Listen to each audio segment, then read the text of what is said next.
You feel like you're fighting the whole world, buried in work, crushed by expectations, watching others pull ahead while you're just trying not to collapse. You work hard, non-stop, yet you're stuck in an invisible loop. Solve one problem and another one crashes in. But the problem isn't that you're not good enough. It's that you're playing a game with no strategy. Today's world doesn't reward the hardest worker. It rewards the sharpest strategist, the one who can step back, see the big picture, and move at the right moment. And that's not about being born brilliant. It's about mindset, discipline, and inner control, the very essence of Stoic philosophy. Stoicism doesn't teach you to avoid hardship. It teaches you to turn hardship into a tool for growth. In this video, you'll learn how to think like a Stoic strategist, someone who doesn't just survive, but wins with calm, depth, and resilience. If you're ready to rise above instead of being swept away, let's move forward together. Many people go through life in reactive mode. They see something, they do it. A problem pops up and they handle it. Days pass, weeks pass, years pass, they're busy. But when they look back, they're not sure where they've really gone. There's nothing wrong with that. But if you're looking for a smarter, calmer way to tackle challenges, if you want to live like a strategist, then it's time to master the art of strategic thinking. This isn't just a management skill. It's a way of life, a mindset, a discipline rooted in the Stoic tradition. Take a step back, see the big picture, and act at the right moment. So, what is strategic thinking? It's not some distant concept reserved for corporate boardrooms or military war rooms. It's right there in our everyday decisions. Should I end this relationship or give it another chance? Should I quit this job and pursue what I really want? Should I fire back at that insult or stay silent and regain control? Strategic thinking is, at its core, the ability to rise above the moment and see a bigger map, to understand how today's actions ripple into tomorrow's outcomes. The opposite of strategic thinking is reactive thinking, a default mode that's common and risky. It's when you act out of emotion, habit, or just respond to whatever's loudest and most urgent. Like opening your laptop each morning and diving into emails, messages, and to-do lists without ever asking, what actually matters most today? Without a map, you're just circling, mistaking movement for progress. Reactive thinkers are pulled along by time. Strategic thinkers pull time toward them. A great leader never just handles what's in front of them. They ask, if our competitor launches a new product next month, what should we be doing now? That's the heart of strategic thinking. Don't get blindsided by the future. They don't try to control everything, but they're prepared for anything. That's the Stoic spirit. Don't judge the circumstances. Just act in line with your role at the right moment. Strategic thinking isn't about overthinking. It's about thinking ahead, thinking long-term, and thinking in systems.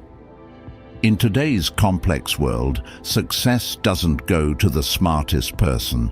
It goes to the one who positions themselves best in an ever-changing game. And to do that, you need 3 essential skills, 3 mental leaps. The first is pattern recognition, the ability to spot cycles, trends, and repetitions in behavior, data, and people. An investor doesn't rely on gut feelings. They observe cash flow, crowd psychology, and subtle shifts. A content creator doesn't just chase trends. They listen to the heartbeat of their audience. You don't need to know everything. You just need to know what repeats and what's about to change. The second is scenario planning, imagining outcomes from the likely to the extreme. Strategic thinkers don't panic when something goes wrong, because in their minds they've already rehearsed it. They've built a mental playbook, like a stoic soldier training daily in peacetime, so that when war breaks out, he doesn't freeze, he acts, because he's already lived that moment 100 times in his head. The third is positioning. You can't control all the chaos, but you can choose your ground. In chess, grandmasters don't play to win every move. They play to win the position. In life, strategists know which skills to develop, which relationships to nurture, and where to invest their time, so they're ready to pivot when opportunity or disruption hits. It's quiet preparation that becomes massive leverage. And maybe the biggest surprise, strategic thinking isn't some inborn gift. You don't need a title, a fortune, or a PhD. It's a learnable skill if you're willing to shift your perspective. Nobody is born knowing the next 3 moves, but anyone can learn, starting with the courage to pause and ask better questions. You can begin today. Think of 3 big decisions you've made recently. Write them down and ask yourself, was I reacting or was I thinking strategically? If it was a reaction, what drove it? Fear, anger, or habit? If it was strategic, what was it based on? Data, long-term goals, a full view of the situation. That kind of honesty is your first lesson. Then, rewrite those decisions as if you could make them again, but this time with strategic intent. What would you choose? How would you act? What would you prepare? What happens when you develop this mindset? First, life surprises you less. You won't be rattled by every shock. You don't need to predict the future. You just need to stop being blindsided by it. Second, you'll use your resources better. No more wasting time, energy, or emotions on the unimportant. And most importantly, you'll feel like you're actually steering your life instead of just drifting through it. And if you don't think strategically, you might not crash immediately, but you'll likely face a slow grind of scattered decisions that leave you drained and going nowhere meaningful. You'll always be putting out fires, always on your back foot. Your emotions will steer you, not the other way around. That's not living, that's reacting. Like any skill, this one takes practice. You start by shifting your mindset, then learning the tools, then applying them daily. Each evening, take 10 minutes to ask, where did I act strategically today? Or, if I had a second chance, how many moves ahead would I think? Make a simple 2-column chart. On the left, how I reacted. On the right, how I could have strategized. It's a hands-on, personal, and highly effective way to train. The path ahead won't be easy, but it's worth it, and you won't walk it alone. In the next chapter, we'll explore the core principles that will help you lay a strong foundation for strategic thinking. Just like an architect who not only designs for beauty, but ensures the building stands strong when storms come. That's when you stop just thinking ahead and start thinking deeply. That's what turns someone into a true strategist. Strategic thinking doesn't come naturally. It has to be built, like a climber who can't fixate on the summit and forget the footholds that get them there. The principles you're about to learn aren't abstract theories to memorize. They're frameworks for action. They'll help you approach any situation, from business decisions to life's curveballs, with clarity, control, and direction. Once these principles are ingrained, you won't need someone else to draw the map. You'll carry it within you. And that map won't just guide you forward, it'll keep you grounded, even when everything else starts to shake. The first principle is holding both long-term vision and short-term goals in parallel. Strategic people don't swing to extremes, either chasing quick wins blindly or daydreaming about the future without acting in the present. They understand that every small decision lays another brick in a larger structure. In business, this is clearest in the trade-off between immediate profit and long-term sustainability. A store might slash prices to boost this month's revenue, but if customers only return for discounts, the brand is digging its own grave. On the other hand, maintaining fair pricing and investing in service quality might slow short-term gains, but it builds lasting loyalty.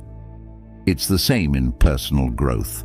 Learning a new skill doesn't pay off overnight, but years down the line, it opens doors you never saw coming. Next comes adaptability, because great strategy is never rigid. Don't confuse having a plan with clinging to one. A map only works if it matches the terrain. When reality shifts, your strategy must evolve. History is full of failures where people treated plans like sacred texts. Kodak is a prime example. They invented the digital camera, yet stuck to traditional film so stubbornly that they missed the pivot and got wiped out. Netflix, by contrast, started as a DVD rental service but quickly read the signs, shifted to streaming, poured resources into original content, and took over the entertainment industry. Strategic thinking also requires seeing second and third-order consequences. Not every decision that yields quick results is the right one. The Stoics warned against being dazzled by immediate success if it means future harm. Cutting the ad budget might boost this quarter's profit, but if brand awareness slips, you're trading today's gain for tomorrow's loss. Build the habit of forecasting not just one, but 3 or 4 steps ahead with every major choice. Ask yourself, if I do A, what could happen next? And then what? If you can think in third-order effects, you're already ahead of 90% of decision makers who stop at short-term wins. Another core trait is risk management and focusing only on what you can control. This is the essence of Stoicism. Instead of complaining about what you can't change, channel all your energy into what you can. You can't predict the market's every move, but you can build a diverse portfolio. You can't control someone else's emotions, but you can control your reaction. Strategic thinkers don't live under the illusion of total control. They sort risks into 2 buckets, foreseeable and unforeseeable. For both, they have responses, insurance, emergency funds, backup plans, or simply a mindset prepared to absorb manageable losses. Equally vital is trend spotting, not by waiting for reports, but by training yourself to see faint signals early. True strategists are keen observers. They don't just consume information, they connect dots. They notice patterns in customer behavior.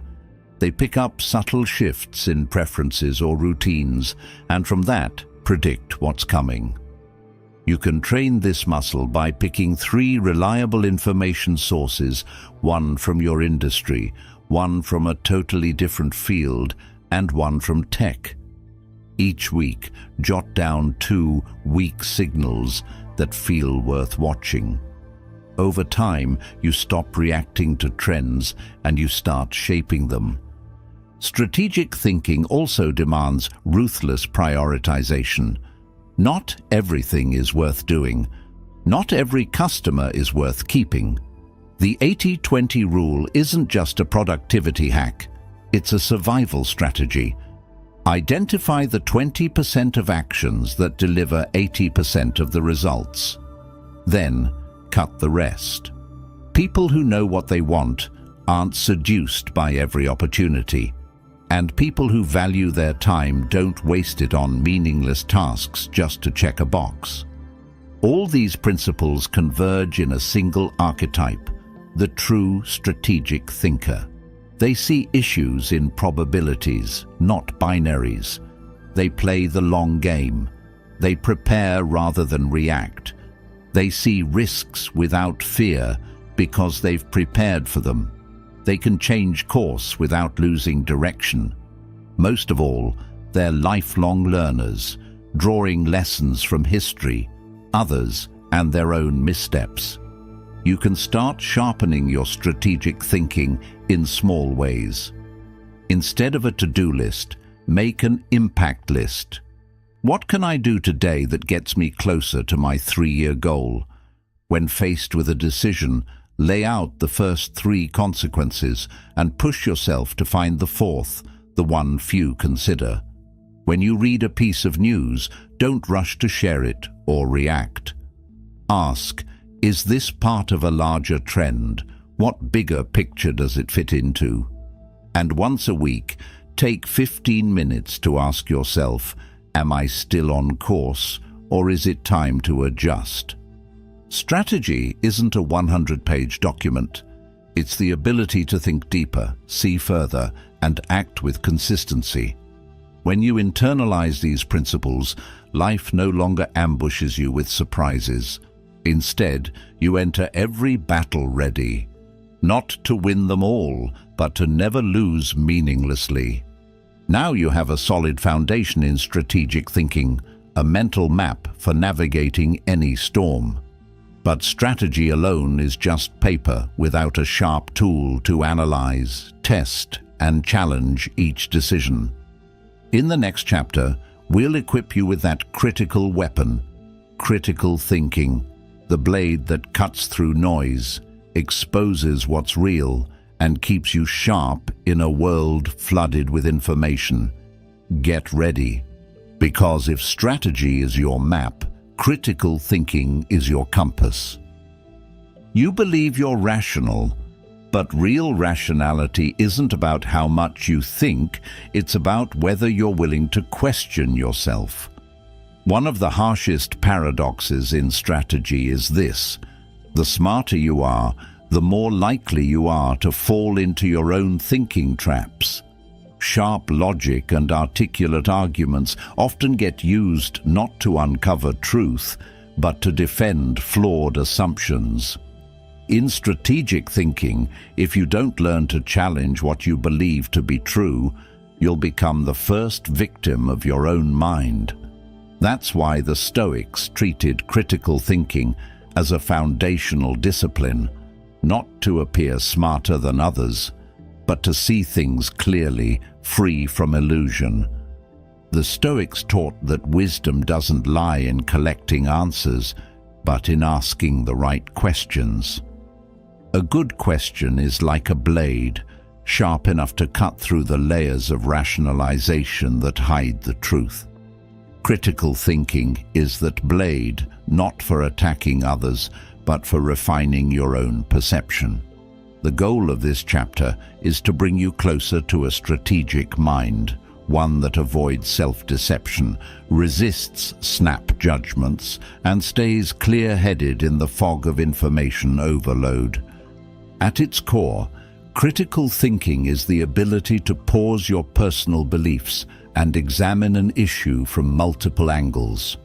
Research in cognitive psychology shows that humans naturally fall prey to confirmation bias. We tend to seek out and believe information that supports what we already think, while ignoring or rejecting what contradicts it. The stronger your belief, the harder it is to let it go, even when the evidence is overwhelming. That's why many strategies fail, not from a lack of data, but from leaders who refuse to accept inconvenient data. Look at history. During World War II, the Nazis believed their Enigma machine was unbreakable.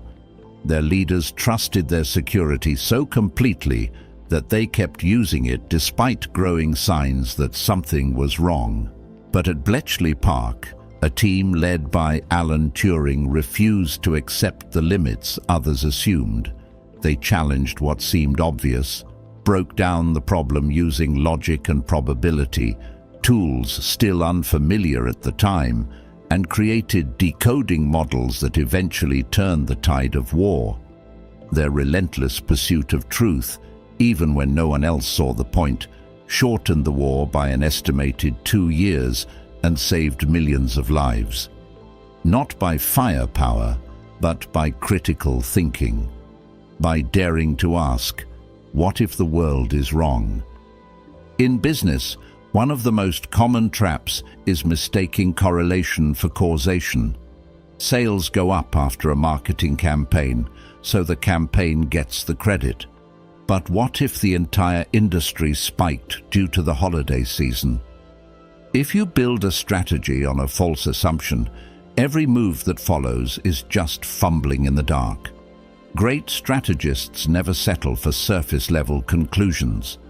They dig deeper, test hypotheses, and explore the opposite angle. Critical thinking isn't just saying, "I might be wrong." It's actively looking for proof that you are, and being ready to adjust. One powerful tool for this is the devil's advocate. Imagine you're the only one in your team who thinks product A is ready to launch. Instead of convincing others, flip the script. List 5 solid reasons why the product might fail.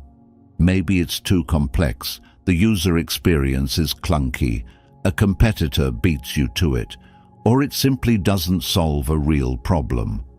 When you seriously practice this opposing view, you don't just avoid blind spots, you prepare for how the market might actually respond.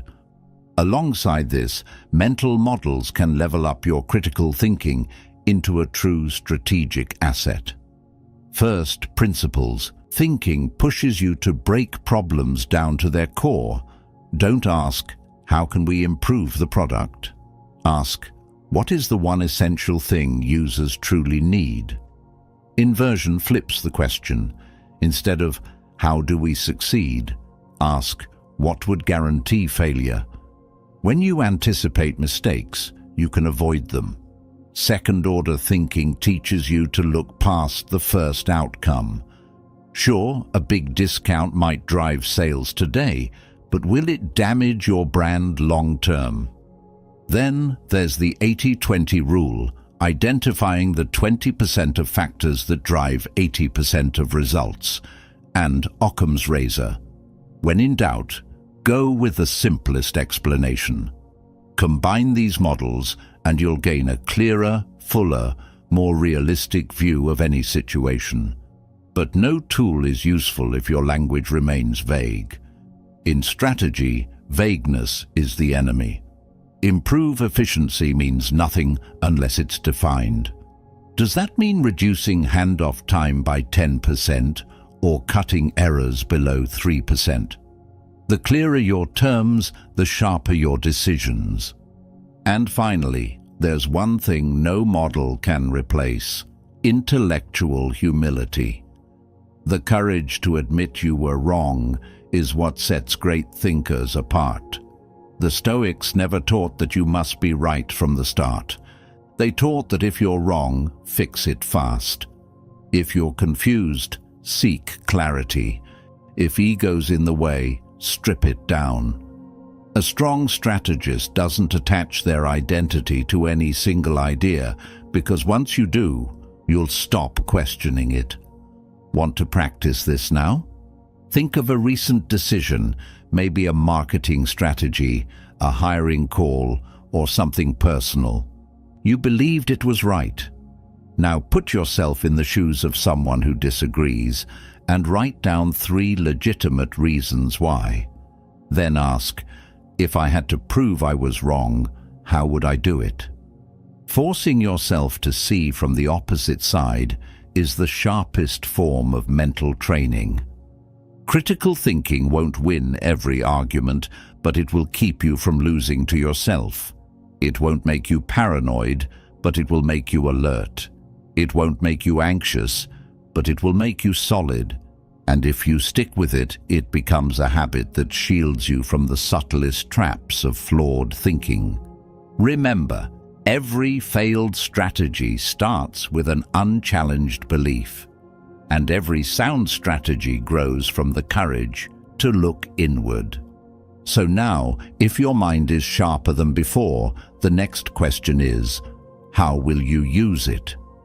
In the next chapter, we'll explore one of the most crucial aspects of strategic thinking: decision-making.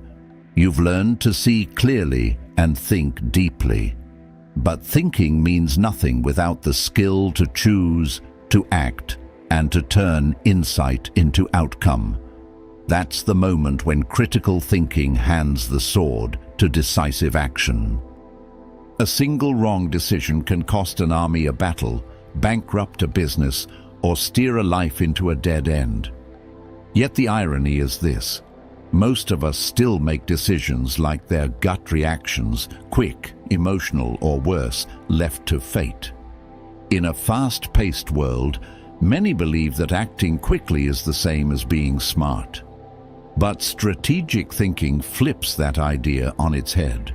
Wisdom isn't about speed, it's about structure.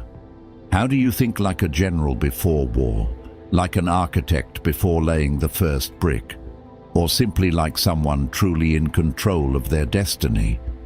The Stoics teach that strength doesn't mean never being wrong. It means having the courage to think clearly and reduce errors. It's not about dodging risk or panicking at failure. It's about choosing with intention, so your actions become strategy, not reflex. And decision-making is the first art of strategic thinkers. It's not cleverness in the moment, but a deliberate, logical, and clear-headed process where every move ties back to a bigger purpose. The first step in any decision isn't choosing what to do, it's clarifying what you truly want. Most people speak vaguely about goals. I want to be happier, I want more money, and fall into the trap of blind action. Strategic thinkers define their goals rationally, using the SMART principle. Goals should be specific, measurable, achievable, relevant, and time-bound. Instead of saying, I want to grow revenue, they say, increase conversion rates from 2% to 3% in the next 6 months via email marketing. Clarity of purpose sharpens the picture, turning every move that follows into a step with direction and an end point. Even with clear goals, the next trap is information overload. In the digital age, we confuse more information with valuable information. Strategic minds filter relentlessly. They don't read every report, follow every trend, or chase what everyone else is doing. They focus on what directly drives their decision: real customer data, behavioral metrics, and feedback from sales teams. They don't drown in noise. They dig their own clear well of insight, filled only with what matters. But clarity and data still aren't enough. The biggest trap isn't ignorance, it's misdiagnosis. Many rush to act on the wrong problem. They ask, how can we boost sales? When they should ask, why aren't customers buying more? The wrong question leads to the wrong solution. Strategic thinkers reframe the problem. They don't follow the crowd's questions. They pause and ask, what's the real issue here? Napoleon didn't try to crush every enemy unit. He asked, where's their weakest point? In life, the solution isn't always a new job. It's understanding why the current one feels meaningless. Defining the right problem is often half the win. From there, decision-making becomes more technical, and that's when reason takes the lead. Strategic thinkers don't choose by gut, They lay options on the table and dissect them. They build a decision matrix. Each option is a row. Each criterion is a column: cost, time, risk, long-term value, and level of control. Then they assign weight to each factor, because not all criteria matter equally. A high-profit, high-risk option. Is it worth it? A safe but slow path. Is that acceptable? When everything is quantified, the fog lifts. The best choice becomes clear. And when risk is real, as it always is in meaningful decisions, strategic thinkers don't flinch. They use a sharp, simple tool: expected value. They calculate the probability of each outcome multiplied by its payoff, then sum the results. Say you launch a product with a 60% chance of making $100,000 and a 40% chance of losing $30,000. The expected value is still positive. This isn't dry math. It's how modern Stoics weigh the odds. They don't chase all or nothing thrills. They measure every step with reason. Not all decisions carry the same weight, though. Some are reversible, like testing 2 video titles. You can run both and track results. These are low-stakes calls where data teaches quickly. Strategic thinkers don't waste time overthinking them. They act, measure, and refine. But not all choices allow for trial and error. Choosing a life partner, leaving your homeland, or betting your entire capital, these are irreversible. For those, Stoicism advises, slow down. When emotions run high, reason stays quiet. Wait 24 hours. Just one day and your mind settles. Your perspective shifts, the fear fades, the hype cools. And if the decision still feels right, it's probably solid. Nothing is riskier than a decision made in emotional heat. Ultimately, strategic thinkers don't just move, they reflect. They track their decisions. What was chosen, why, based on what, with what result, and what they learned. Every choice becomes a brick in a more resilient mental framework. Meanwhile, impulsive decision-makers, even after 100 choices, are just flipping a coin each time. They never know why they were right or wrong. If you want to start today, pick an important decision ahead: changing jobs, investing, or shifting your lifestyle. Write out a SMART goal. Gather the 3 most relevant pieces of information. Reframe the core problem. Build a matrix with at least 3 options and 5 criteria. Calculate the expected value if there's risk. And if it's a big decision, wait 24 hours, then act. Don't rely on memory. Write it down and track the outcome. That's how you train a strategic mind, day by day. Here's what you'll notice. The more structured your decisions, the more confident you become. And the more confident you are, the less emotion pulls you off course. This isn't just a skill, it's a way of living. A stoic way to move through a chaotic world. The people who choose wisely aren't necessarily smarter. They just take their choices more seriously. They don't let life drift by in knee-jerk reactions. They shape it, one intentional stroke at a time. And if you think logic alone is enough to guide every decision, get ready for a twist in the next lesson, because the world isn't just made of numbers. In fact, the best strategies often come from outside your field.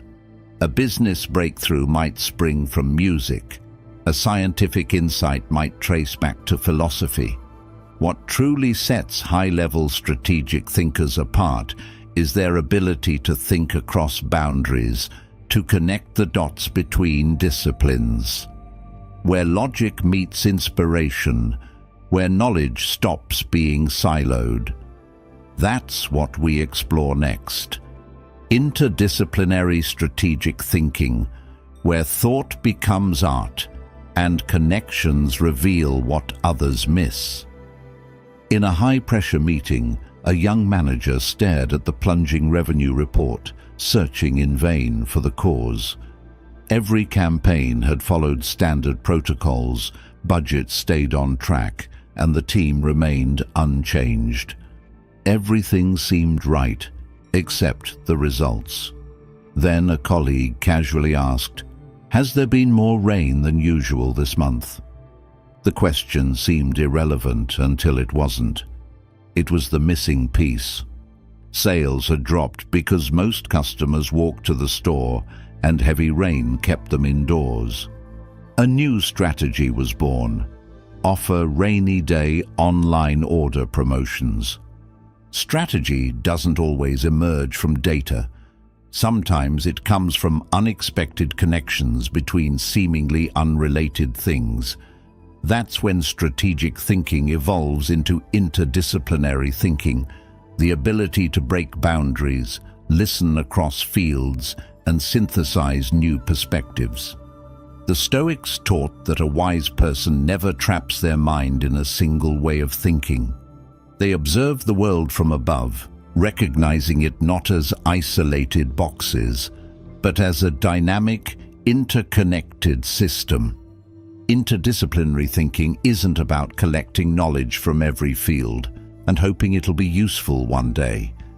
It's about training your brain to connect the dots, not just from A to B, but from A to Z to M and back to C. This ability rests on a powerful cognitive principle. The human brain learns best when it can attach something new to something familiar. Cognitive psychology shows we're more likely to remember new information when it's linked to a story or prior knowledge. The more connections you make, the better you think. And interdisciplinary thinking expands those connections, not just within a domain, but across the spectrum of life. Military history offers clear examples of the power of interdisciplinary thinking. Frederick the Great of Prussia wasn't just a king, he was a composer. He believed composing music taught him structured thinking and a sense of rhythm, which he applied to military strategy, conducting his army like a symphony, with every unit knowing exactly when to play their part. In modern times, Steve Jobs once shared how a calligraphy class he took in college shaped the aesthetic elegance of Apple products. That marriage of technology and art produced devices that were not only powerful, but emotionally resonant. Those who think across disciplines don't chase knowledge, they connect it. They don't just ask, "What is this?" but also, "How does this relate to what I'm doing? Could this problem be simpler from another angle? What if I applied a biological principle to team management?" Questions are their tools, and multidimensional questions come from the habit of seeing the world through an interdisciplinary lens. A simple tool can help you start thinking this way: the Idea Space Connector board. On one sheet of paper, draw 3 columns: problem I'm facing, unfamiliar field, and possible link. Suppose you're struggling with team communication. This is the problem. You pick astronomy, this is an unfamiliar field, and you land on this metaphor. Communication is like gravity. The farther apart we are, the weaker the pull. From there, you devise a solution. Increase meeting frequency to strengthen the gravitational force. It might sound odd, but that's how the brain works when given room to explore. You can also start with something as ordinary as a daily habit, doing the dishes, walking, listening to music, and ask, "What can I learn from this that applies to my work?" Don't underestimate the value of lessons from small things. Someone observing a drop of water might understand the nature of an entire river. A morning at a flea market could teach you negotiation. Cooking might sharpen your sense of timing and prioritization. The real question is, are you learning or just repeating? To the Stoics, the world was never a set of isolated events. Everything was part of nature, and all movements were connected in a grand cycle. Marcus Aurelius often wrote about viewing life from above, where personal struggles shrink into a much larger picture. That elevated perspective only comes when you stop limiting yourself to the role you happen to play, and instead choose to live as a boundless learner. So, how can your strategic thinking break free from the limits of profession, age, or background? Start by examining your social media feed. Is it all from one industry? Add a few sources from completely different fields. Read a novel instead of another self-help book. Visit a place you've never been, not to escape, but to observe how others live. Once you've collected enough raw material from life, strategy becomes instinctive. Like a seasoned chef who smells burnt meat and knows exactly how to adjust the heat. This practice shouldn't begin with grand expectations. Start with small curiosities. Each day, try connecting two seemingly unrelated points. What survival rule in the animal kingdom could help me work better in teams? If I ran this project like a symphony, who's the conductor? Who's out of sync? Should a meeting be more like a soccer match or a chess game? Don't worry if answers don't come right away. The questions themselves are already training your strategic mind. As your mental flexibility grows, take it further. Examine your problems as if you came from an entirely different world. This goes beyond free association. It's active role-playing in thought. Say you're dealing with family tension. Try thinking like a biologist. Are two ecosystems competing for resources? Or a strategist?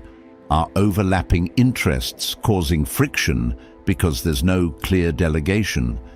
Each new lens reveals a new side of the truth. If you've read this far, you'll probably see it now. Interdisciplinary thinking isn't just a skill, it's a way of life. A commitment to never look at the world through just one lens. To always take a step back, to see the whole, to go wider, deeper, and further. And once you've seen enough, the only question left is, what will you do with that insight? Because seeing without applying is like learning without acting, just intellectual entertainment.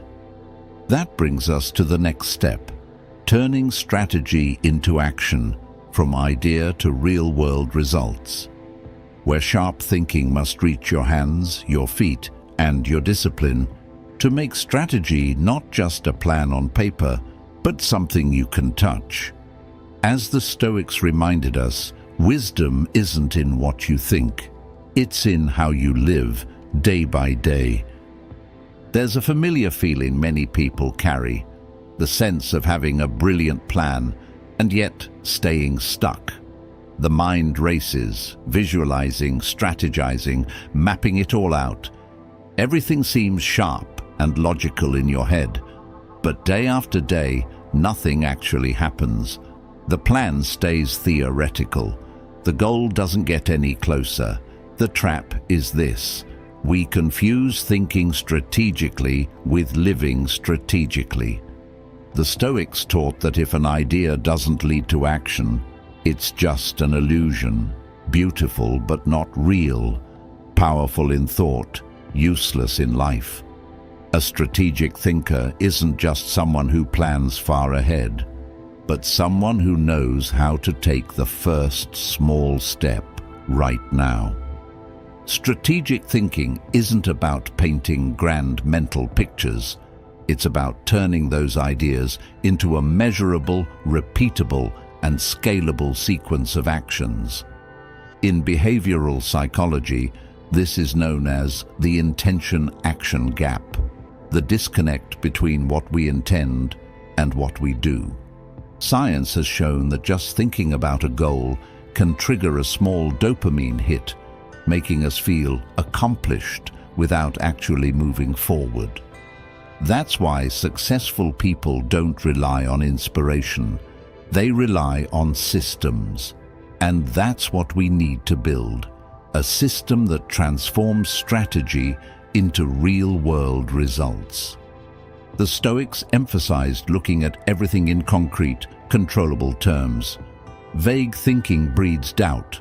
Clear action creates progress.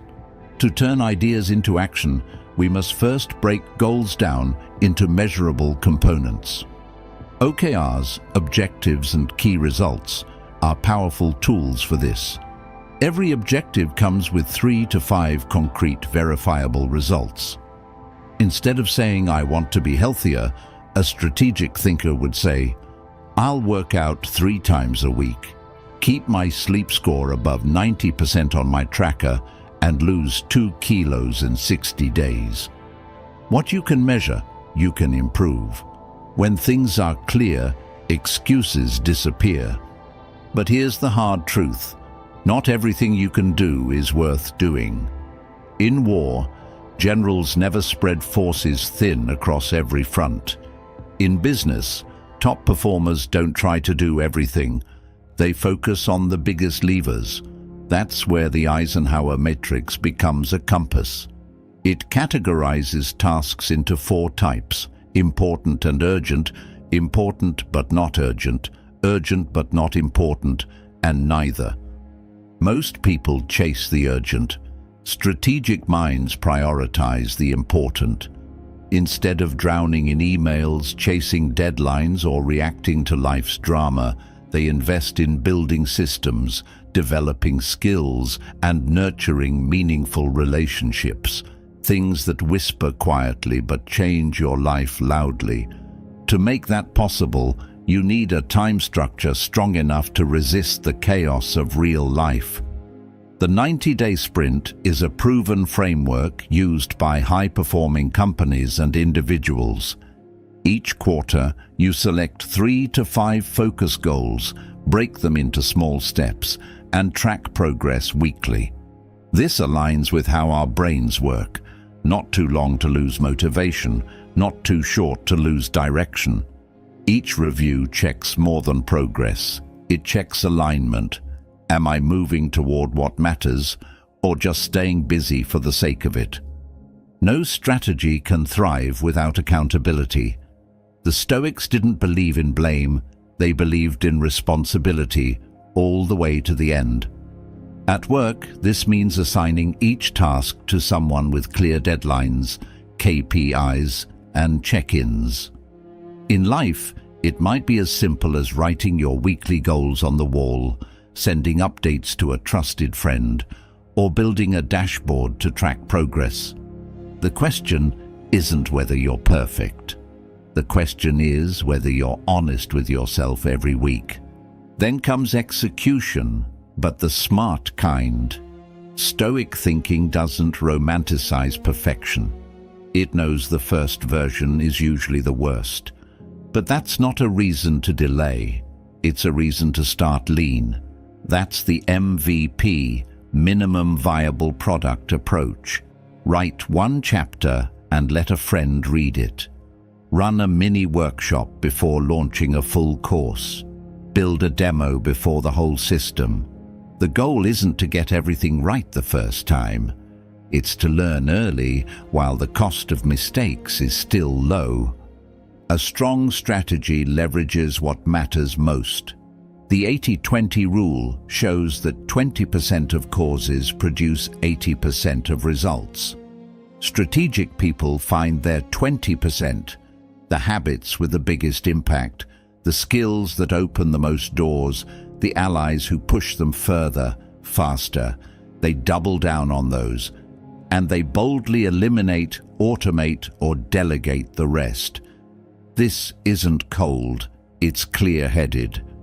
Still, no plan works unless it accounts for human psychology, especially motivation. Long journeys aren't built on bursts of extreme effort. They're fueled by momentum from small wins. People who succeed in losing weight don't starve for 3 days. They try on old jeans that finally fit and gain belief. Entrepreneurs don't win by working 18 hours a day. They win by closing the first deal and realizing it's repeatable. Break your journey into milestones.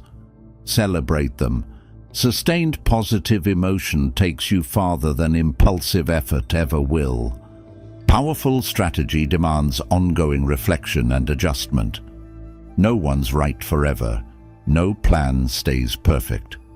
The PDCA loop, including plan, do, check, and act, is how sustainable systems grow.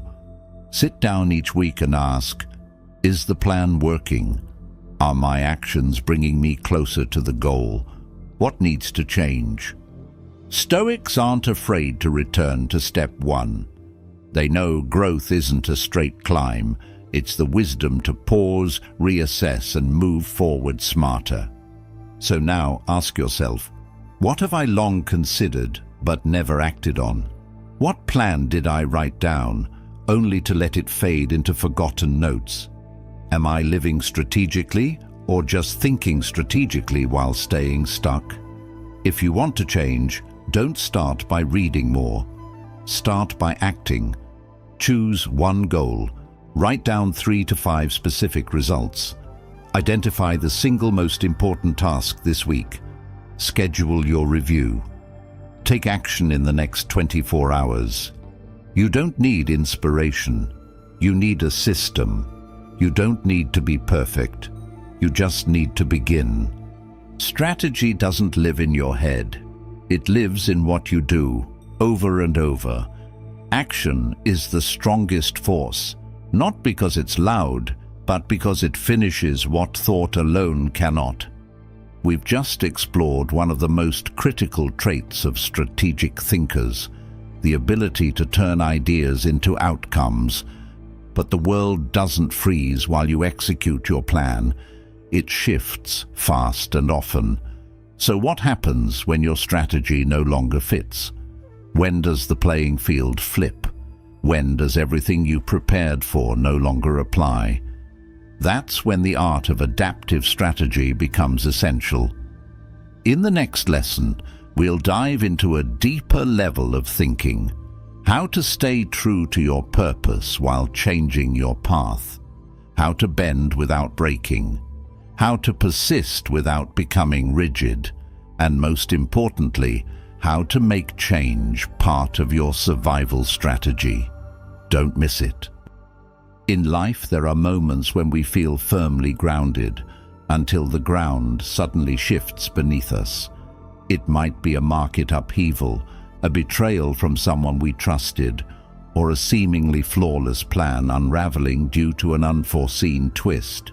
In those moments, what saves us isn't brute strength, but adaptability, a deep form of wisdom the Stoics long recognized as essential to surviving and thriving. The Stoics teach us, the world is in constant flux, and those rigid in thought are the first to be left behind. Strategic thinking, when fused with Stoic philosophy, isn't just about crafting plans to win. It's about mastering the art of intentional survival. Strategic adaptability is the skill of noticing the world's smallest shifts, forecasting scenarios, recalibrating oneself on time, and constantly redistributing resources to match a new rhythm. Like a rower who doesn't resist the waves but leans, lets go, or accelerates depending on the current. In organizational behavior, scientists call this the ability to detect weak signals, subtle cues that hint at major change. A critical tweet from an influential customer, a slight shift in consumer behavior, or even just an odd look from a colleague, these are all signals. Strategic adapters don't dismiss the small stuff. They don't get lost in the noise. They train themselves to tune in to signals, the faint indicators most people ignore. The Stoics remind us, Let go of what you can't control, like wind through the pines, but prepare thoroughly for what you can. Instead of clinging to a fixed plan, strategic thinkers create flexible scenarios, a method known as scenario planning. They don't rely on one path. They build 3 or 4, each carefully thought out. They don't ask, "Will this happen?" but rather, "If it does, am I ready?"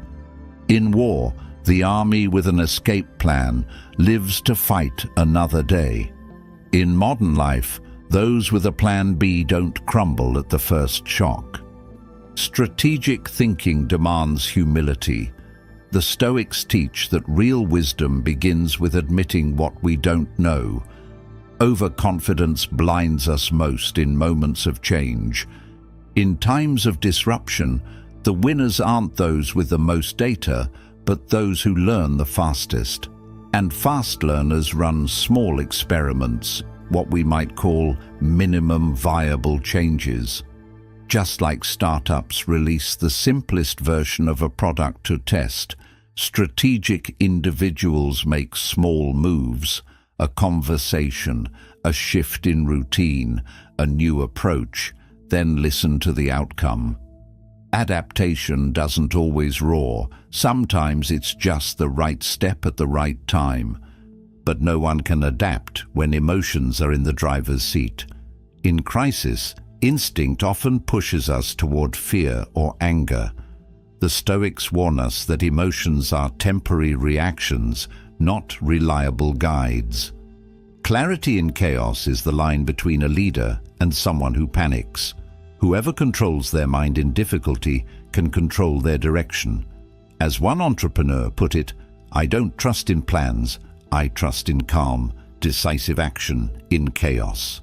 And calm, as the Stoics know, is not a personality trait. It's a mental discipline. At the same time, you must expand your network. A diverse ecosystem of relationships is critical to adaptability. When you stay in echo chambers, you miss new signals. But talk to people in different industries, with different ways of thinking, in different life contexts, and you'll hear things your usual circle can't detect. This is something modern military units understand well. Teams with diverse skills and perspectives adapt better in volatile environments. Once you've listened, tested, and adjusted, the next step is resource reallocation. It may sound cold, but it's central to strategic thinking.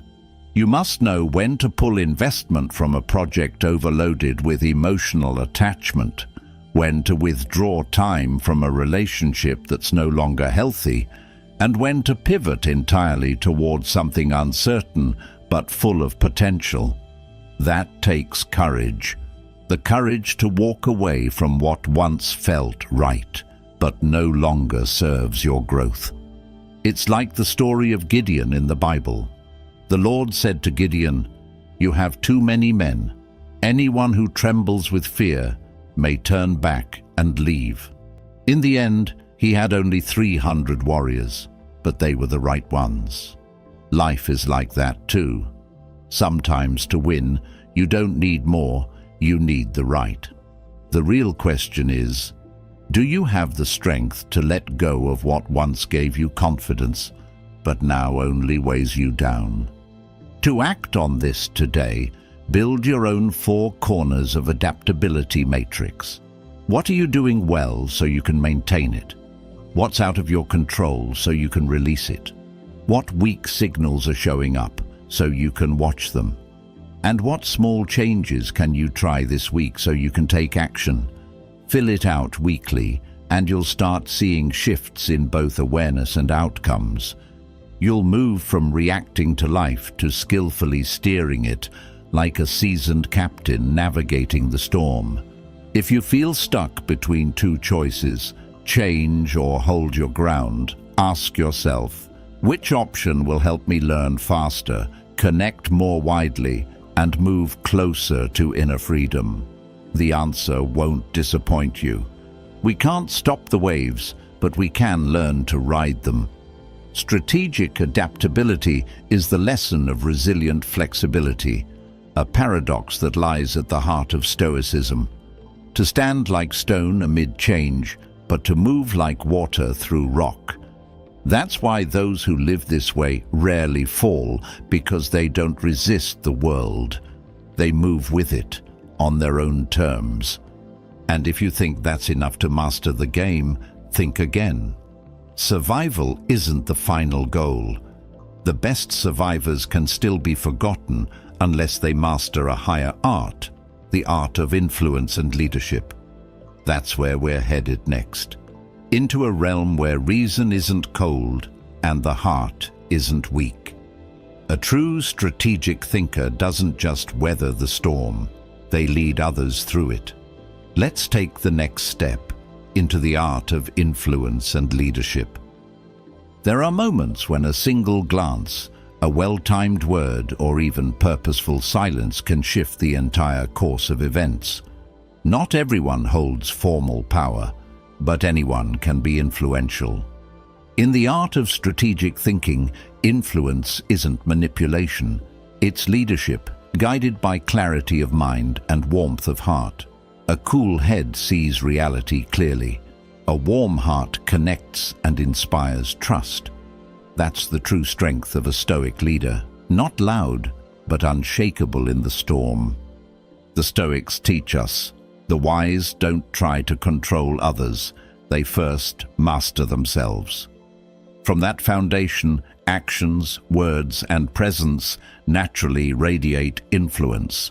Real influence doesn't come from title or status, but from trustworthiness. The more you control your emotions and hold your principles when things get unpredictable, the more others will want to follow your lead. Leadership doesn't begin with commands, it comes from credibility. At its core, lasting influence stands on three pillars: competence, consistency, and empathy. A capable person who constantly shifts direction doesn't earn long-term trust. A principled person without the ability to connect struggles to inspire. But when all three align, you don't need to push people. They'll lean in and listen by default. In business, this becomes crystal clear. A project leader doesn't need to micromanage when the team understands the vision and trusts who's leading them. Influence isn't luck. It's the result of credibility, emotional intelligence, and self-regulation. Psychologists have long shown that influence doesn't stem from eloquence, but from whether others believe they can trust you. Strategic influence isn't about bending others to your will. It's helping them see a larger purpose worth following. The Stoic perspective is clear. Influence isn't about control, it's about unlocking potential. It doesn't begin with authority, but with self-discipline. You can't lead others if you're still a prisoner of your own emotions.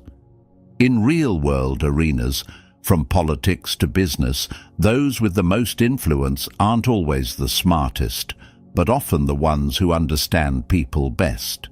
Emotional intelligence, the ability to recognize, understand, and navigate emotions in yourself and others, is a non-negotiable tool. A CEO can't steer an organization if they can't sense the silent anxiety of employees facing budget cuts. A great commander doesn't lead with an iron fist, but with presence, staying awake through the night, feeling the same bitter cold as the troops. True influence begins when you set your ego aside and make space for trust to grow. Stoicism emphasizes this truth. To change someone's behavior, first change how they perceive the situation. This is the principle of framing, the art of reshaping the lens through which people see the world.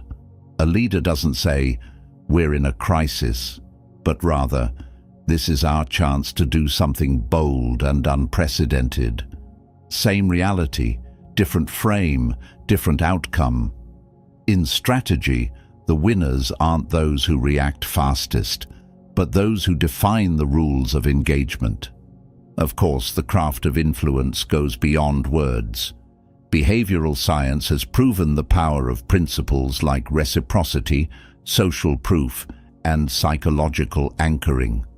However, Stoics remind us, these tools only matter when used to elevate others, not manipulate them.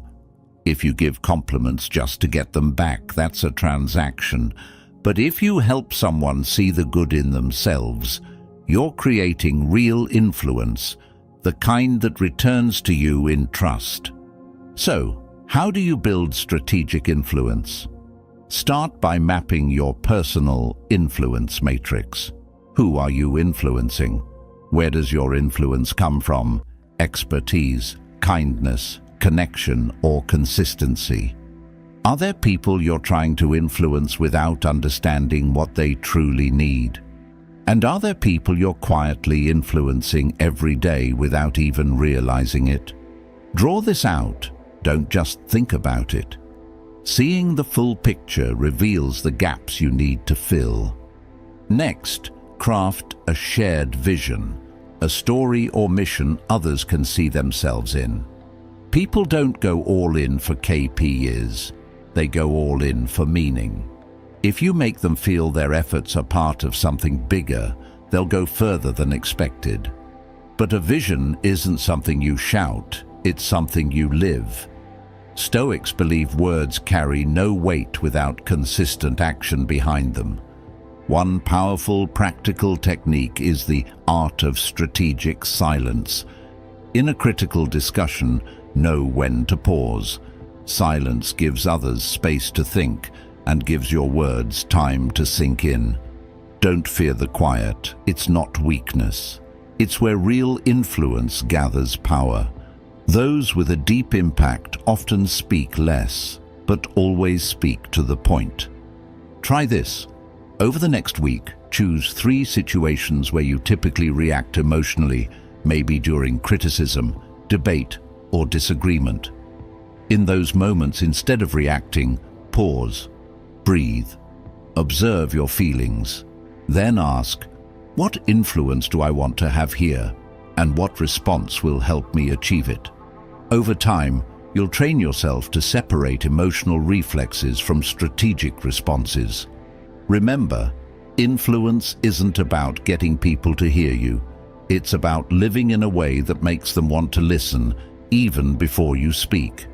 Don't chase impressions. Build trust. Don't strive to stand out. Create value. The Stoic doesn't need applause. They just need the right path. And if they walk it long enough, others will follow. When you combine a cool head, sharp analysis, clear judgment, and calm under pressure, with a warm heart, empathy, inspiration, and the will to lift others up, you become a center of enduring influence. Not because you manipulate people, but because you unlock their strength. This isn't a short-term tactic, it's a way of life. We've come a long way in understanding that influence doesn't come from weapons, status, or schemes, but from self-mastery and the ability to elevate others. Strategic influence is a path of clarity, resilience, and deep humanity. But influence is only one battlefield. On the road ahead, you'll face setbacks, surprises, and moments that threaten to break you.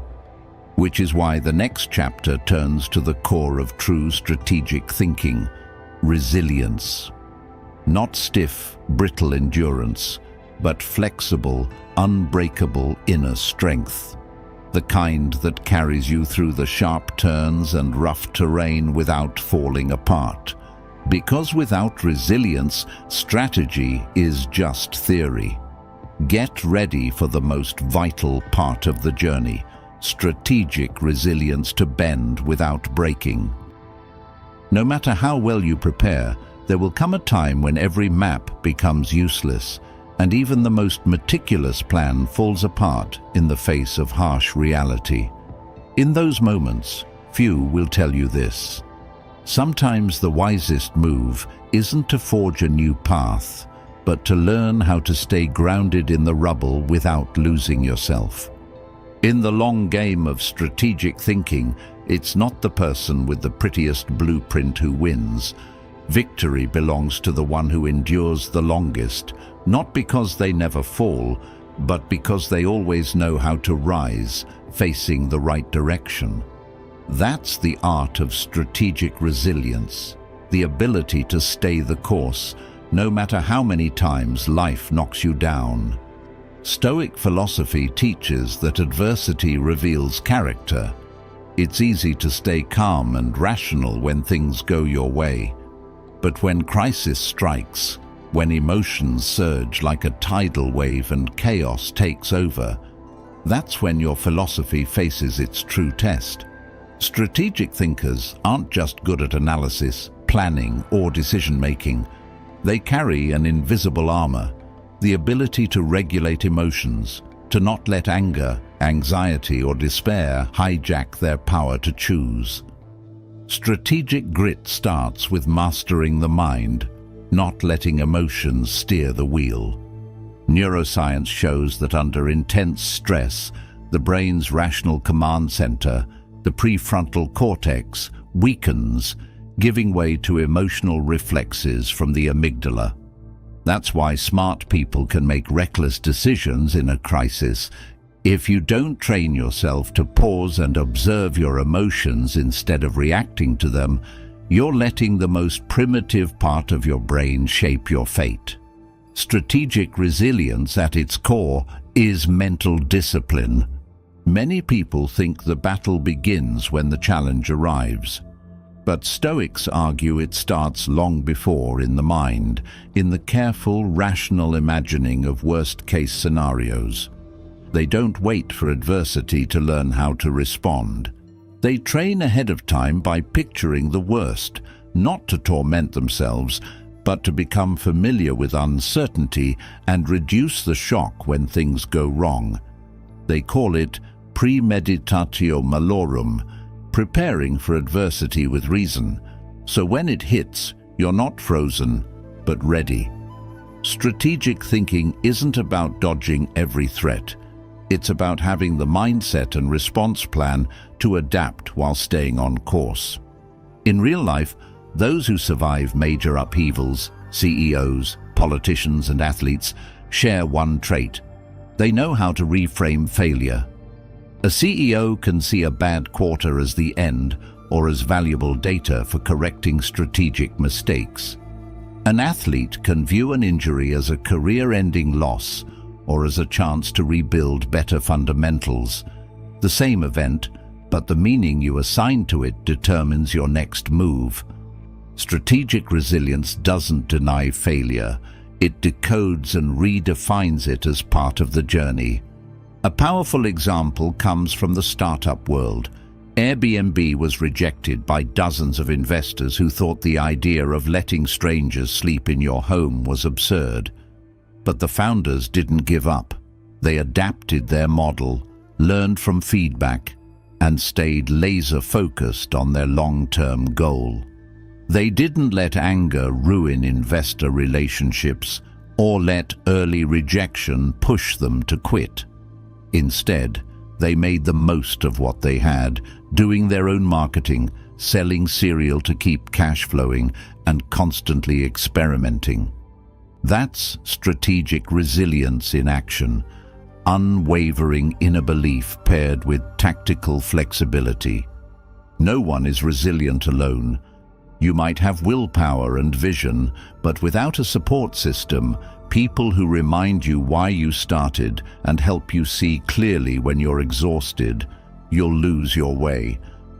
Stoics emphasized that humans aren't built to fight alone.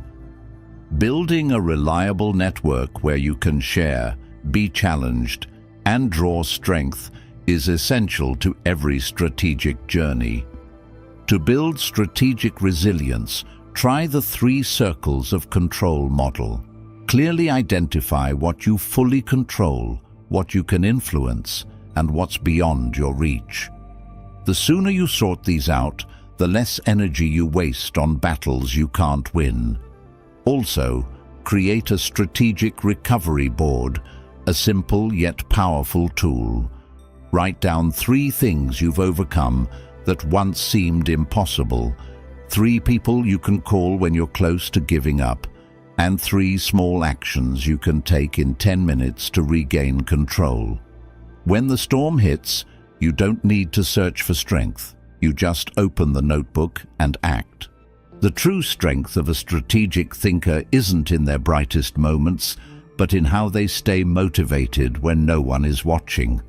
A friend once told me that during a time when his work stalled and everything seemed against him, the only thing that kept him going was jotting down one small win each day, reading for 15 minutes, not snapping at a colleague, going to bed early. No one noticed, but those small wins kept him afloat. They were sparks of progress, and you need them to light the way through the darkest stretches. You can start today with a simple but powerful exercise. Rewrite a recent failure and answer 3 questions. What did I learn from it? What did I do right? What will I adjust next time? Do this consistently, and you'll start developing the habit of reframing, seeing setbacks as just another chapter, not the end of your story. The heart of strategic thinking, as the Stoics taught, lies not in perfection, but in persistence. The one who can get back up again is the one who stays in the game. The one who stares down their limits and still moves forward is the one who overcomes what once seemed impossible. When you learn to keep emotions from driving your actions, stay focused through failure, and fuel your momentum with small wins, you gain a powerful edge. You're hard to break. And if you think resilience is enough, try walking into a room full of competing agendas, clashing opinions, and high stakes where every word can shift the outcome. That's when you realize, beyond inner strength, you need the art of negotiation. How do you get others to trust, understand, and align with your strategy? How do you make negotiation not just a transaction, but a long game? That's the next stage of your journey. Not just staying steady, but turning the tide in environments where every decision is up for debate. That's where strategic negotiation steps in, not just as a tactic, but as the power to shape outcomes through dialogue. Where words don't just express thoughts, they steer direction. Where strategy isn't something you hold privately, but something you communicate, negotiate, and bring others to believe in and follow. That's the new skill you must master, not to impose, but to build lasting alignment in a world full of conflict and change. A familiar morning at your favorite cafe. You're in line, waiting to order, when someone cuts in front of you. What's your instinct? Snap at them, let it slide, or calmly find a way to assert your place without embarrassing anyone? That moment is a negotiation, no contracts, no paperwork, yet it can color the mood of your entire day. Negotiation doesn't just happen in boardrooms. It's there when you split a bill with friends, ask your boss for an extra day off, or coax a child to bed. And in every one of those moments, the difference between reacting impulsively and responding strategically comes down to your ability to stay calm and think one step ahead. A Stoic doesn't seek to win every conversation. They choose wisdom to avoid losing themselves. Stoicism teaches that while we can't fully control the outcome of a negotiation, we can always control how we show up. When you've prepared thoroughly, when your mind is steady, you stop needing someone else's approval to feel worthy. That's the starting point of strategic negotiation, a discipline not built for the impatient. Negotiation isn't a debate over logic. It's about how you shape the narrative, choose the right moment, and set the stage so agreement feels like the most natural outcome. It all begins with you, knowing how you step into the negotiation, what you truly want, and what you're willing to walk away from. Only when you've mastered your mindset can you use one of the most powerful tools in negotiation: framing. Framing isn't just changing the words, it's changing the entire lens through which the other person sees the issue. When you frame effectively, you guide them to see your proposal not as a concession, but as an opportunity aligned with their goals. Instead of saying, "I need you to lower the price by 20%, you might say, "If we can agree on this rate for the first deal, I can commit to a longer-term partnership where you won't have to keep chasing new clients." Feels different, doesn't it? It's not a demand, it's a door opening. Framing also helps shift conflict into collaboration. Say you and your roommate argue over who should do the dishes. Instead of debating who does less, you could reframe it. "If we each take on one set task, we'll save time and avoid daily reminders. Would you rather do the dishes or tidy up the room?" In one move, the conversation turns from blame to choice, from tension to resolution. That's the power of framing. You reshape the situation so it's no longer about winning, but about moving forward together. But you can't frame well if you don't know what you have and what you want. That's where BATNA, best alternative to a negotiated agreement, comes in. It's not a threat, it's your grounding. Knowing your alternative lets you hold your line without fear. When you know you can walk away, you negotiate not with emotion, but with clarity. Whether you're buying a car, negotiating a raise, dividing assets, or asserting your rights, you need a solid fallback to avoid going too far in a direction that compromises who you are. A friend in HR once shared this story. He offered a below-market salary to test a candidate applying for a management role. The candidate didn't flinch. Instead, he calmly asked, "I understand every company has its own pay structure, but if this number is fixed, could you walk me through the responsibilities so I can assess whether it aligns?" The conversation immediately shifted. Instead of being on the defensive, the interviewer had to clarify expectations. The result? The offer was raised. The candidate didn't push or pressure. He simply asked the right question at the right time, with the right tone. That's a stoic negotiation. And influence doesn't always come from what you say. Silence, used wisely, can speak louder than any argument.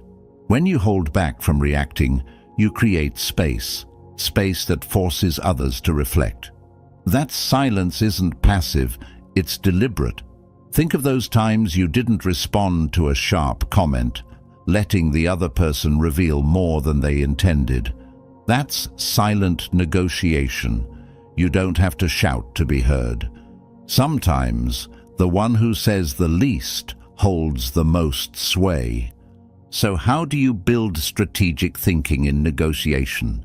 Start by making preparation a habit. Before any important conversation, ask yourself, what core value am I unwilling to compromise? What will I do if there's no agreement? What do I think the other party fears losing most? When you understand both yourself and the other person, you don't have to win. You already own the board. A simple model to put this into practice is SPARK. Silence to observe, preparation to anchor, anchoring the first offer, or let them, respect the relationship above temporary wins, and create value through shared interests. SPARK isn't a magic trick, but it gives you a steady base so you don't get swept up in emotions or miss out on an opportunity because you reacted instead of responded. Say you and a colleague disagree on how to divide time for a joint project. Instead of jumping into the counter, you pause, a few seconds of silence that shows respect. You've already thought it through.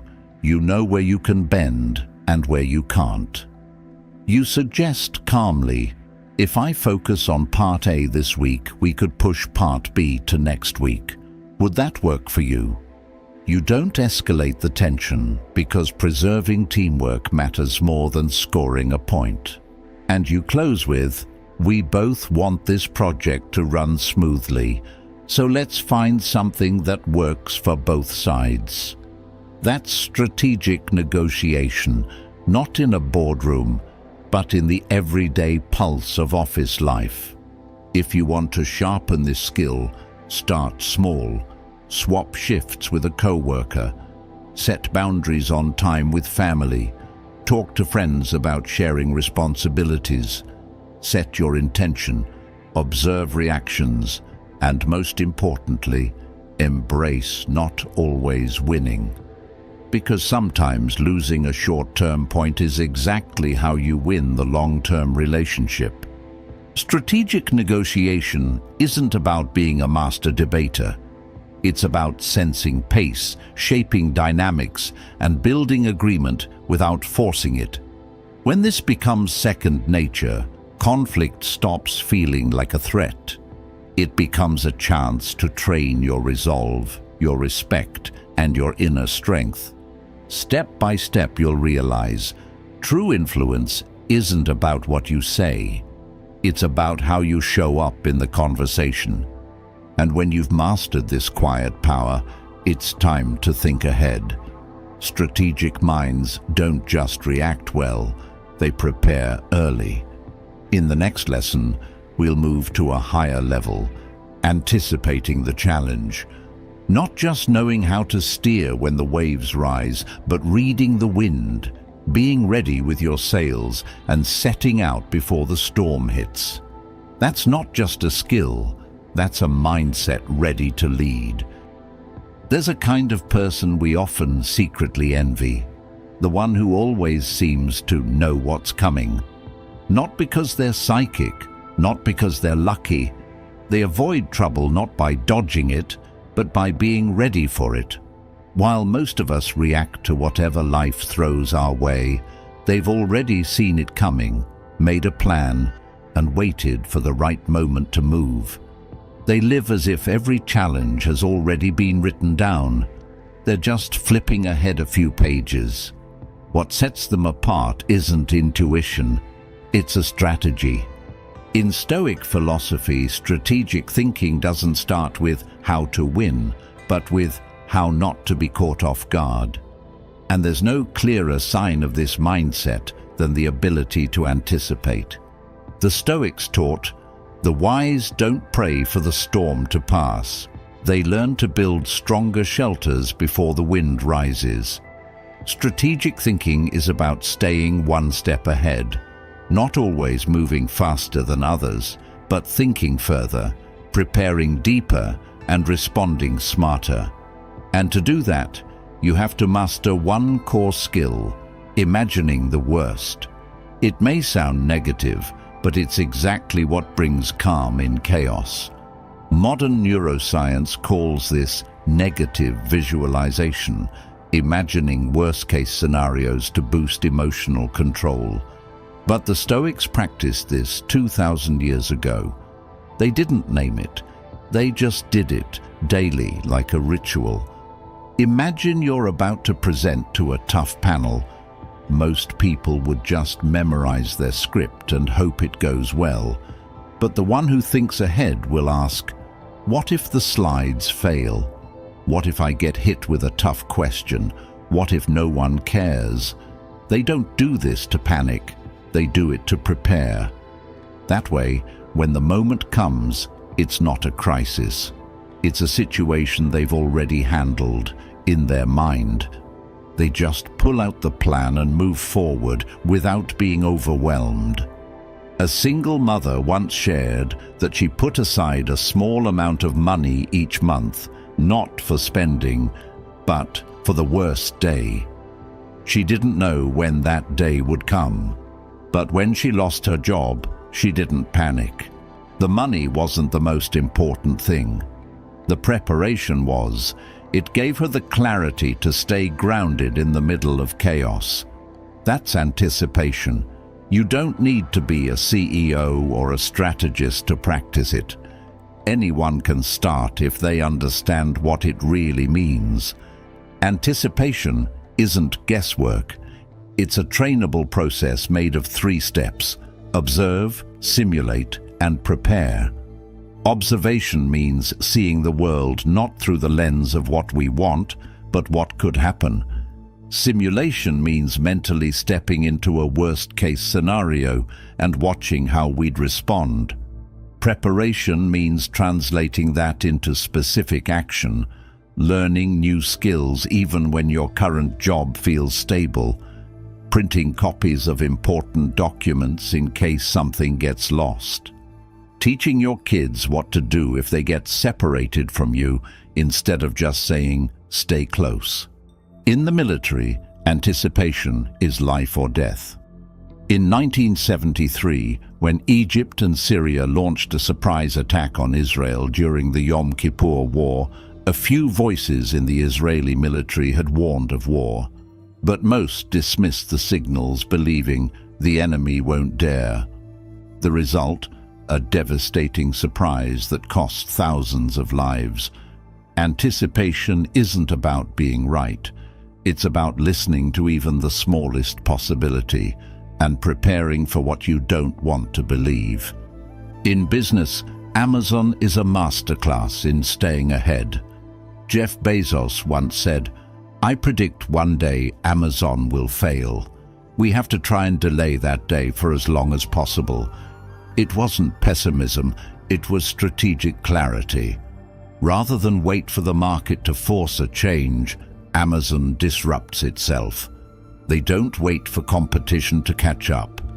They tear down what's already working to build what could lead to tomorrow. That relentless preparation keeps them a beat ahead. You can apply this mindset in everyday life with a simple tool: the 3 trapdoors exercise. Every Sunday, spend 15 minutes writing down 3 things that could derail the coming week. What if I get sick? What if my child's school calls with an emergency? What if I lose a key client? Then list what you'd do if that happened. Finally, ask yourself, am I living like someone who knows trouble is inevitable but still unprepared? It doesn't have to be dramatic. A friend of mine, whenever he has an early flight, sets 2 alarms and asks the hotel to give him a wake-up call. He's not paranoid, he just knows things go wrong, and he's never missed a flight. Training your anticipation muscle starts with the small stuff. Before every meeting, try predicting 3 problems that might arise and plan your answers. Before an exam, don't just study content. Ask, what if I freeze on the first question? What if I get distracted? What if the room is too hot? People who've lived through these things in their mind are the ones who stay cool when they really happen. The Stoic lesson isn't about controlling everything. It's about controlling yourself when everything else spins out of control. The one who isn't surprised is the one who moves fastest, not because they're reckless, but because they've already dealt with their emotions. They don't freeze, they don't fall, they move forward, even in chaos. When you live with this mindset, you're no longer a boat being tossed by the storm. You're at the wheel, and if you need to, you'll change course before the storm even arrives. Ask yourself, am I living like someone waiting to react, or someone who already saw it coming? And if you find yourself still reacting too much, don't worry. Anticipation isn't a gift, it's a skill. Start with small moves. Leave 10 minutes earlier than necessary. Prepare a graceful no before the meeting you don't want to attend. Schedule a health check before symptoms appear. These aren't big things, But they're signs of a quiet, persistent, strategic mindset, one that keeps you from collapsing when real challenges hit. And here's the twist. When you get used to preparing for the unexpected, you'll discover something surprising. People who stay ahead don't always act first. Sometimes they just wait. And that takes another skill, one even harder: patience. So after learning how to anticipate, the next chapter won't teach you to react faster. It will teach you to react less. That's where time stops being your enemy and starts being your ally, where you learn to wait without rushing, to decide without pressure. That's the art of strategic patience, and it might be your greatest advantage in a world that never slows down. Some victories come from speed, but others belong only to those patient enough to stay still, observe, and wait. In an age where almost anything can be delivered the same day, our ability to wait is vanishing. People want instant results, instant praise, instant money. They act not out of strategy, but because they can't sit with discomfort. Yet the Stoics teach, true strength isn't about reacting fast. It's about staying composed when nothing is happening. Patience, when understood and practiced well, is a sharp weapon that makes you outplay any challenge. Strategic thinking means seeing beyond the present, and strategic patience is its core. Unlike passive patience, like waiting for a bus, strategic patience is active. You're not doing anything because you're helpless. You're doing nothing because it's the smartest move. Behavioral science calls it delay discounting. We tend to prefer $100 today over $150 next week. But that impulse leads to rash decisions and missed long-term opportunities. The ones who master delayed gratification, a musician perfecting every note for years, an athlete building strength one session at a time, are the ones who truly excel. Strategy takes time to ripen, and this isn't theory. It's proven across history, business, and personal growth. One striking example is Hannibal's war against Rome. Instead of launching a quick, direct attack, he led his army through the treacherous Alps, a long, dangerous journey, to strike where Rome was least prepared. His delay wasn't hesitation. It was a calculated strike at his opponent's blind spot, using a weapon most feared to wield: time. In business, leaders like Satya Nadella transformed Microsoft not by chasing noisy trends, but by quietly investing in core strengths, cloud computing, subscription models, and nearly a decade later, the company re-emerged as a silent powerhouse. No rush, no flash, just momentum built patiently. So how can you use time as your ally? Start by distinguishing between action and reaction. Action is intentional, planned, and strategic. Reaction is emotional, impulsive. When you feel restless, impatient, or frustrated, pause and ask, am I acting to get results or reacting to avoid the discomfort of waiting? Simply asking this question can reframe your entire mindset. A practical tool is the strategic timeline map. Break your goal into 3 phases: prepare, build, breakthrough. Write down what you need to prepare: skills, relationships, resources. What you need to build: experience, data, insight. And when you'll break through: clear timing, clear signals. Keep this map visible daily. If you're in the prepare or build phase, impatience is the enemy of strategy. This isn't procrastination. This is laying a foundation that won't crack. Another principle, the time-impact ratio. Before doing anything, ask, how will this affect me in 1 day, 1 month, 1 year? If the answer is just today, be cautious. If it shapes your year ahead, give it time. Great strategists know not every decision deserves equal attention, but the ones that matter should never be rushed. To build strategic patience, you don't need epic opportunities. Start with daily moments. Stuck in traffic? Watch your emotions. Tempted to snap back at someone?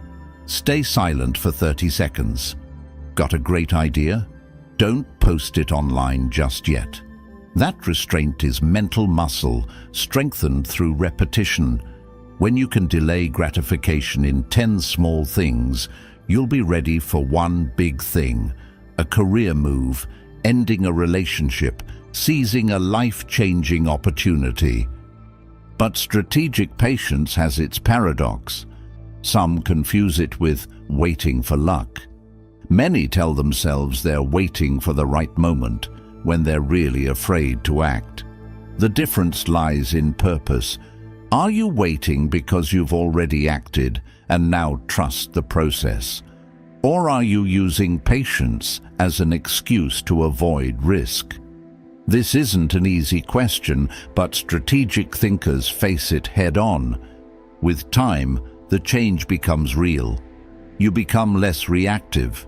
You make decisions from calm, not chaos. You realize time isn't working against you. It's your greatest tool if you know how to use it. Like water, time can carve rock, move mountains, grow forests, and turn deserts green. The only requirement is trust and discipline. Try this. Write down one meaningful goal in your life. Then list 3 daily actions you're taking to build toward it.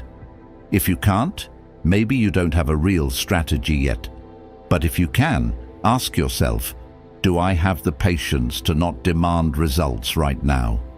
That's the heart of strategy: steadiness without anxiety, preparation without panic. Strategic patience isn't about watching others run and joining late. It's knowing when to stay still, when to observe, and when to strike, with 10 times the force of those who burned out rushing. This isn't winning through speed, it's winning through vision. The Stoics say we can't control outcomes, only our actions. But if we act with patience, time becomes our most loyal ally. You can't play chess by only thinking one move ahead. You have to see the whole board. That's strategy, not reacting to now, but shaping what's next. Patience is the test of that vision. And once you've learned to master time, to make it your ally, you'll notice something remarkable. Your creativity flourishes, because when you're no longer ruled by the pressure for instant results, you finally have the clarity to see things differently. And that's where we'll go next, into the art of strategic reinvention. Once you've learned to wait, you're ready to break the mold, not out of boredom, but from vision. That's the quiet shift that changes everything. The world isn't short on intelligence. What's missing is the courage to think differently. In today's spotlight-driven life, where everyone scrambles to master skills, secrets, and problem-solving methods, there's a quiet truth that often goes unnoticed. The real problem isn't the lack of solutions, but being stuck in outdated ways of seeing. Strategic thinking isn't just about analyzing and planning. It's the art of asking the right questions from perspectives that haven't yet been explored. And within that skill set, the ability to reinvent strategy is what transforms an ordinary person into someone extraordinary, because they can find a way out when others only see dead ends. The Stoics taught that it's not the world that creates barriers, but how we interpret it that limits us. No one can innovate their strategy while clinging to old mental models, especially ones that once brought them success. That's the silent downfall of many businesses, organizations, and individuals who've made some progress and assume they know enough. But life is a constant flow. Standing still is falling behind. So, how do you reinvent without losing your roots and innovate without drifting off course? The answer doesn't lie in whether you're skilled enough. It lies in whether you're willing to look again with new eyes. Strategic reinvention isn't a burst of inspiration. It's a deliberate process, one where the thinker knows how to pull themselves out of mental ruts, step back to gain perspective, and then make a bold but precise move. Psychologists call this reframing. When you change the way you frame the problem, you change the direction of the solution. Faced with the same situation, a reframer will ask, what if this isn't a problem, but a disguised opportunity? What's hidden inside it? From that angle, they don't create strategy from thin air. They reveal new paths by reconnecting what already exists. In real life, strategic reinvention isn't some luxury. Take a single mom who works full-time and raises her child with no spare time for self-development. Instead of chasing rare, free time, she starts listening to audiobooks while cooking and learns via podcasts on the school run. 6 months later, she's finished 12 books and sharpened both her communication and logical thinking skills, things she once believed she didn't have time for. She didn't gain more time. She changed how she saw it. One of the most powerful tools for strategic innovation is zoom-in, zoom-out thinking, the ability to shift between micro and macro views. Zoom in too much and you get lost in the details. Zoom out too far and you lose touch with reality. Strategic thinkers know when to zoom in to find the stuck gear and when to zoom out to recognize a broken system. Imagine you run a restaurant and sales are dropping. Zooming in, you might blame the menu. But zooming out, you see the streets under construction, foot traffic's down. The solution isn't in the kitchen. It's at the intersection of customer experience and city context. Innovation doesn't come from ideas alone. It requires action. Start here. Every day, write down one problem you're facing. Then write 3 completely different ways of seeing it. For example, I'm overwhelmed with work. Viewpoint 1, the workload is too much. Viewpoint 2, I'm not prioritizing effectively. Viewpoint 3, I'm afraid to say no, so I take on too much. Each view unlocks a different strategy. Strategic innovation begins when we rename the problem. The Stoics also said, the wise don't try to control outcomes, they control themselves. In strategic innovation, that means not every new idea is worth pursuing, but anything that no longer serves you must be let go. This is a blind spot for many leaders. They become so invested in a direction, they can't back away. But a good strategy isn't rigid. It adapts when the game changes. And you don't have to innovate alone. Try this. Once a week, ask a friend, colleague, or even a stranger a strategic question. If you were me in this situation, how would you see it? Outsiders don't share your biases.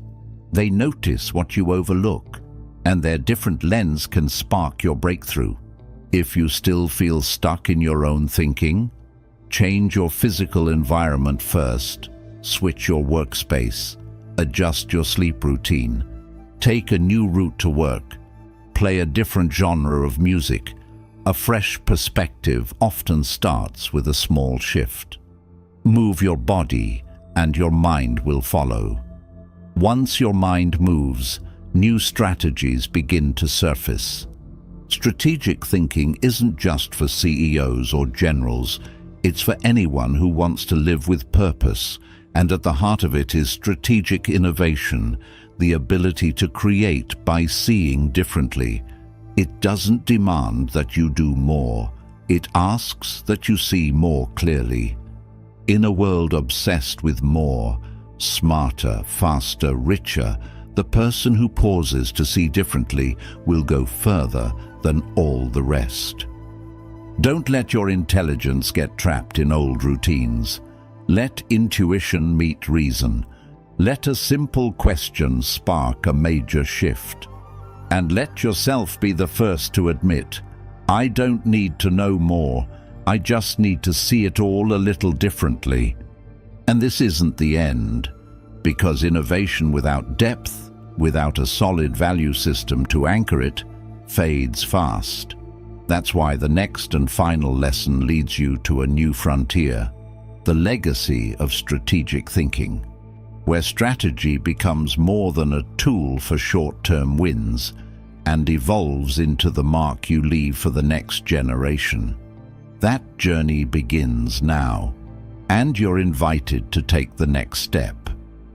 In a world in constant motion, where strategy is often reduced to short-term tactics and win-lose games, there exists a quieter, more enduring kind of strategy.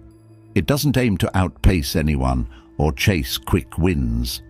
Instead, it focuses on planting seeds for something greater than the person who plants them. It's a mindset that's not just thinking one move ahead, but shaping the board for those who come after.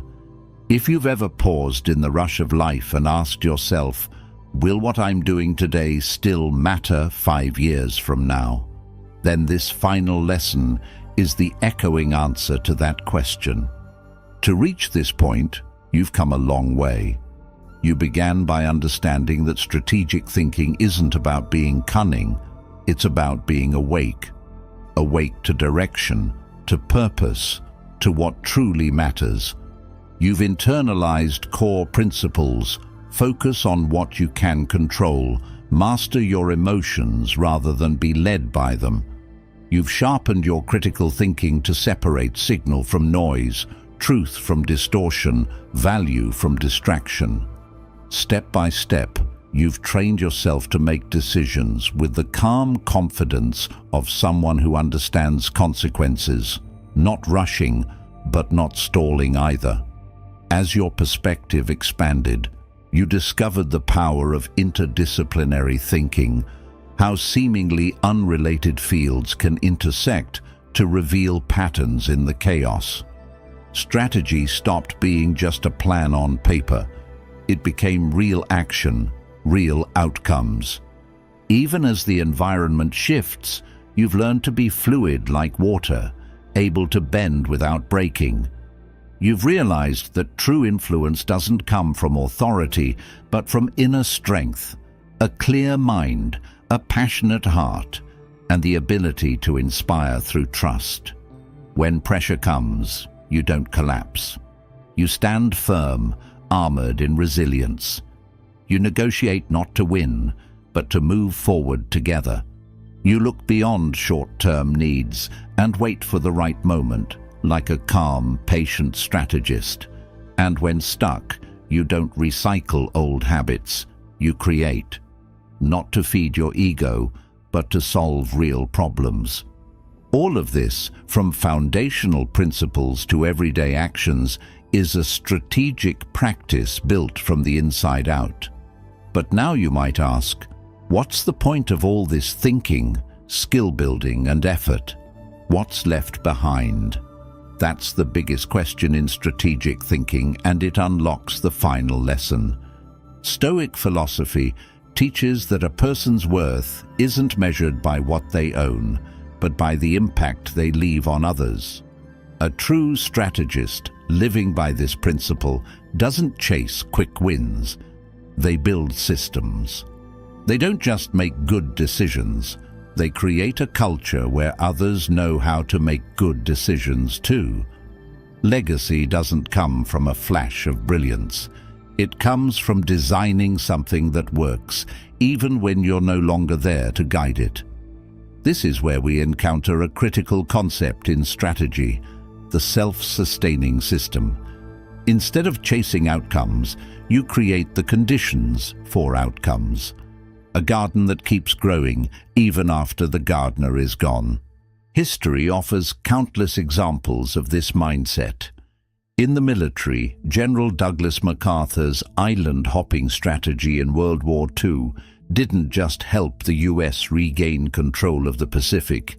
It created a military playbook still taught today. He didn't fight everywhere. He chose key points, secured them, built supply lines, and expanded from there, a strategy that was both efficient and enduring.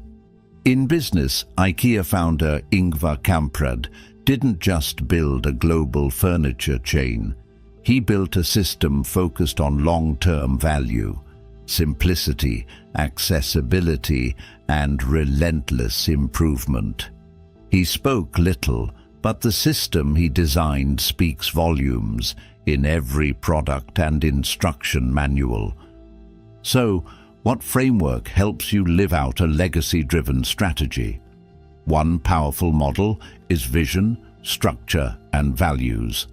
Vision means seeing beyond the moment, thinking long and deep. Structure means systems, layers of process, people and culture that outlive individuals. Values are your inner compass, the strength to hold steady no matter the storm. Without vision, you're stuck solving the same problems. Without structure, everything falls apart when leadership changes. Without values, even the strongest system will rot from the inside. But when all three are in place, you don't need to be the center, because the foundation, design, and direction carry on without you. A practical place to start is by asking one simple question: if I left tomorrow, would this system still run? Watch how you work. Are you hoarding knowledge because no one else can do it like me? Or are you helping others do it better than you? Do you document your thinking and processes so others can learn? Or are you the bottleneck everything flows through? Visionary strategists don't position themselves as the center. They build a focal point others can align with and keep things moving without being pushed. One simple but powerful tool to shape and execute legacy thinking is the legacy map.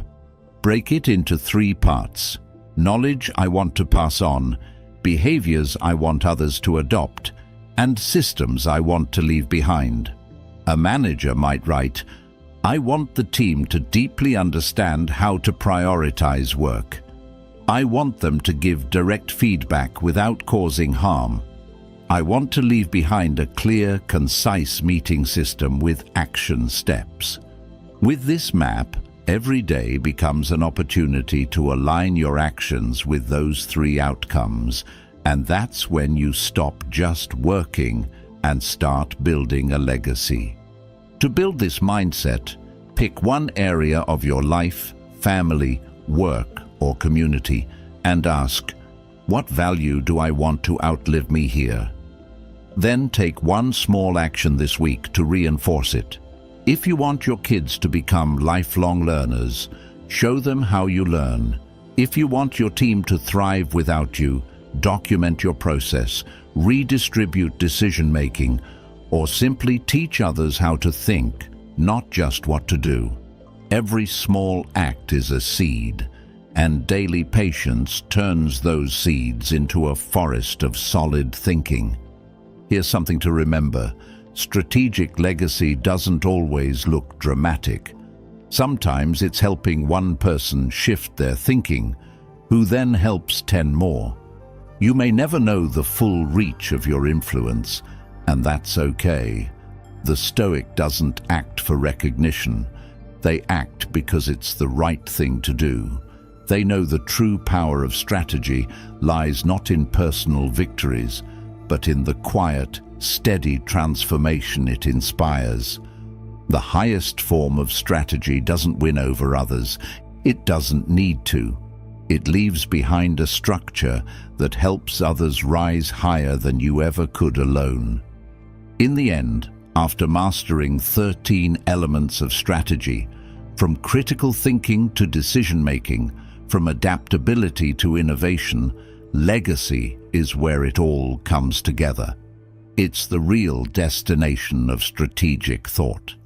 Not to be the best yourself, but to help others become their best. Not to win the game, but to rewrite the rules so everyone can grow.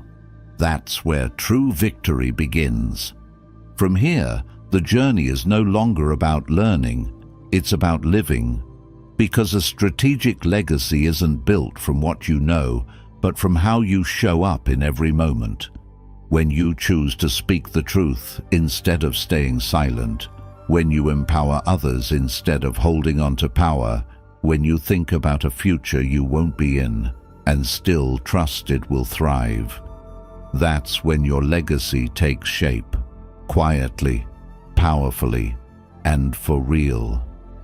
We've just journeyed through 14 principles of strategic thinking, not rigid formulas, but perspectives, mindsets, and ways of living shaped by adversity, discipline, and inner clarity. From grasping the core rules of strategic thought, broadening your vision through interdisciplinary thinking, to standing firm in chaos, adapting without losing yourself, leading with both intellect and heart, persisting in silence, and creating within tight boundaries, each is a piece of the puzzle that forms a person who lives deeply, thinks ahead, and acts with meaning. Strategic thinking doesn't make you cold. It helps you stay warm at the right time, grounded in the right place, and resilient in the right way. It doesn't teach you to avoid hardship. It teaches you to face it head-on, with a clear mind and a steady heart. If something in this message stirred something in you, a part that wants to live more intentionally, more clearly, more boldly, then like this video and help spread that energy. And subscribe to the channel so every week you get a gentle but powerful reminder. You are fully capable of going far if you learn to think deeply. Because in a world obsessed with speed, those who pause to think clearly are the ones who go the furthest. And here, we are not just learning how to move, we're learning how to leave a mark.